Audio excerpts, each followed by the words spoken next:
Chuck Schumer and Nancy Pelosi are demanding answers about possible obstruction of justice claims in the Mueller report after Attorney General William Barr said DOJ officials found insufficient evidence to pursue obstruction-related charges against President Trump and left the decision to the Attorney General. Joining me now is House Minority Leader Kevin McCarthy. As everybody gets back into town, I know that you all were on recess last week.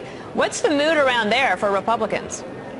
Well, the mood around here is actually a good day, not just for Republicans, but for America. That we could put this to rest, that this case is over, that now for the good of this country, we could move forward. We've got lots of work to do. We've got the USMCA, a trade agreement. Speaker Pelosi should put that on the floor. And we could actually move on from what has been, for the last 22 months, this cloud over this country. And it was all proven wrong. The Speaker has tried to tap the brakes on pushing forward for impeachment, though it's been difficult for her because other Democrats are pushing forward. They want hearings, they want a head on a stake, things like that. Do you think she will be able to hold back impeachment proceedings, even though there's all that pent-up demand? And if that does happen, is there any way that some of these bipartisan issues can get worked out, like an infrastructure bill or anything on trade, for example? I don't know if she can hold back impeachment because they wanted to impeach this president the day after he got elected. That's what Nadler went after. Remember, Tom Steyer prides himself on having a list bigger than the NRA list to impeach the president. Where does he do these town hall meetings? In Congressman Cummings' district, Nadler and others. They want to try to impeach this president even though there's nothing to impeach him over. I believe they will lose at the ballot box if they try to do that. The Mueller report should put this all to rest. But what the Democrats are doing, they're wasting their majority. What have they done the entire time they've been in the majority? Nothing but try to move towards an impeachment. Try to create something not true. Then you have a chairman of the Intel Committee. Yeah, can I just stop you there? Because I want to play a soundbite from Kellyanne Conway. She's, of course, the president's senior advisor. She was talking about said House Intelligence Committee chairman. Listen to this. Then you have Adam Schiff. Talk about an oxymoron. This man heads the Intelligence Committee in the House. He said, quote, he believed that the scandal was of a size and a scope probably bigger than Watergate and that there's plenty of evidence of collusion. He ought to resign today. Okay, so obviously the White House feeling, obviously vindicated, but also really frustrated by the rhetoric that's been used while Mueller was working on his report, and now we have the results. Do you think that Adam Schiff, the House Intelligence Chairman, will back off in any way? I don't know, because this is something that he always wanted to do, but Kellyanne is correct about this. Even before the Mueller report, remember what Adam Schiff said more than 2 years ago, that he had more than circumstantial evidence that the president had done something wrong. He owes an apology to the American public. And there is no place in Adam Schiff's world or in Congress that he should be chair of the Intel Committee. Adam Schiff always holds other members to a high standard. Remember, Adam Schiff was the one who fought so we could not know who paid for the dossier. Why did he fight so hard that we would not know that the Democrats paid for it? Also, he's the individual who met with Glenn Simpson. Remember Fusion GPS? Yes. When they knew the Intel Committee was looking into Glenn Simpson based upon his own testimony, and he never brought forward that. There are so many questions about Adam Schiff. People have real doubt about him, but now there is no way that he could lead the Intel Committee, and he should step back. Are you calling on him to resign from the committee? I'm calling on him to leave the committee as chairman, because Adam Schiff left this standard to so many others in the process. He has so many questions. One, fighting whether who paid for the dossier. We had to go to court. Two, meeting with Glenn Simpson, never telling us that he did when the committee was looking at it. And three, saying 2 years ago that he had more than circumstantial proof and evidence of a problem going forward. And now Mueller report just came through and proved that he lied. He should apologize to the American public, and he should step back from being chair of the Intel Committee. All right. Thanks for coming on. House Minority Leader Kevin McCarthy, welcome back to Washington. Out by saying, very importantly, that he had supported this investigation all along. He was all for protecting Robert Mueller as he went through the process and saw it to the very end. That said, he said when it comes to the FISA warrant, the Clinton campaign, the counterintelligence investigation, he said it's been swept under the rug except by a few Republicans. Those days are over. Trey Gowdy joins us now, a Fox News contributor and former chairman of the House Oversight Committee. Trey, you've been listening to this along with us. He went on to explain to those reporters that the rule of law applies to Democrats and Republicans equally here. He explained why it's time to take a look at what he called the other side of this story. What did you take away from what you just heard there from the senator?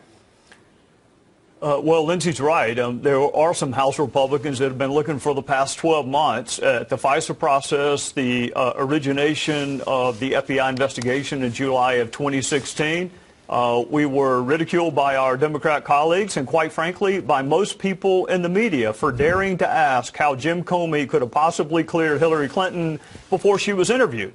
Democrats didn't want any part of that. So I am glad that Senator Graham and his Judiciary Committee is going to look at it. He's exactly right. The lady wears a blindfold. She's not a Republican. She's not a Democrat. As an American, you should want a Department of Justice and an FBI that you can have confidence in. But, Sandra, if anyone listening to that press conference wants to know why so many of my fellow citizens have so little confidence in the media, after 2 years and finding no evidence of conspiracy or coordination, the first 3 questions were not about that. They weren't about the origin of the investigation. It was about obstruction of justice. Not one question. There was 3 questions about obstruction and 1 about whether or not Lindsay should hold a campaign event in Florida. Nothing about the past 25 years, 2 years, $25 million, 500 witness interviews. No media inquiries about that. It reminds you of this picture that stood out to all of us, James Comey tweeting out a picture of him standing in the forest with the title, "So Many Questions," to which Lindsey Graham retweeted with the reply, "Could not agree more. See you soon." It leaves us wondering what is next as far as further investigations, where exactly he's going to go with that. What he did confirm at the podium just now, Trey, is that William Barr should testify, he said. As far as whether Robert Mueller will be put on the stand, he said he's going to leave it up to William Barr. What does happen next, Trey?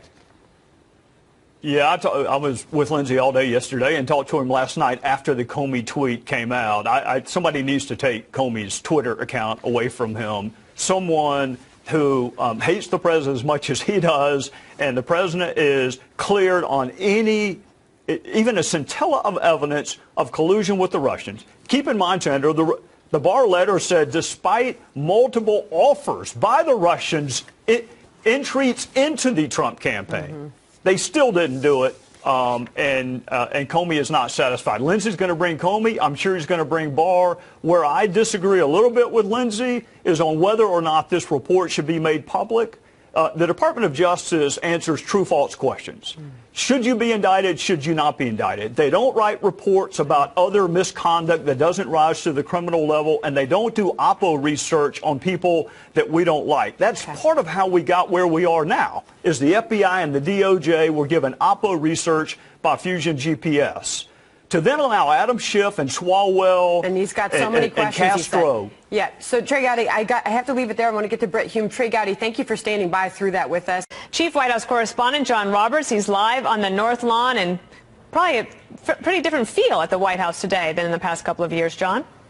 Yeah, even though it is a cloudy day here in Washington, the political storm clouds that have been hanging over this White House for the last 2 years have finally lifted. The finding of no collusion between the Trump campaign, the president, and Russia to throw the 2016 election is good news for the country. It's good news for American politics. And the president was asked about the Mueller report when he was in the Oval Office with the Prime Minister of Israel, Benjamin Netanyahu, a short time ago. Listen here.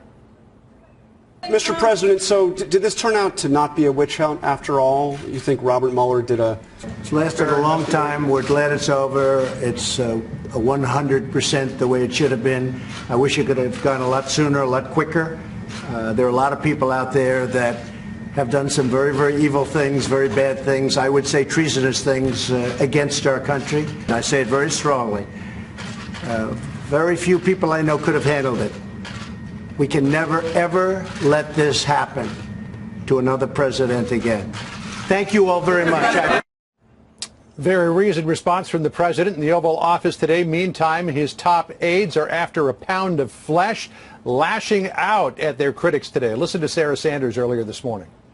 I think it's disgraceful that we had $25 million in taxpayer money to chase a witch hunt that never should have taken place in the first place. I think Democrats and the liberal media should be absolutely embarrassed by their behavior over the last 2 years in their breathless reporting and their hope. It's not just that they reported and spread a slanderous, malicious lie, but they hoped for the takedown of the President of the United States. So the next step in all of this, Bill Barr, the Attorney General, will determine how much of the report that he can release. That will require consultation with Robert Mueller. The special counsel may also require consultation with the White House counsel's office about matters that may be covered by executive privilege. Last week, the president said on the South Lawn, let the report come out. He was asked again about it today, whether he thought the Mueller report should be released. Listen here. To the Attorney General, but it wouldn't bother me at all. Up to the Attorney General, wouldn't bother me at all. Wouldn't bother the president at all if it were released. Democrats, however, not satisfied with what they have heard, zeroing in on that sentence in the Barr letter that reads, while this report does not conclude that the president committed a crime in relation to obstruction of justice, it also does not exonerate him. Still, though, Dana, the White House claiming that the president has been vindicated by the letter that Barr sent up to Congress yesterday. All right, John Roberts at the White House, thank you.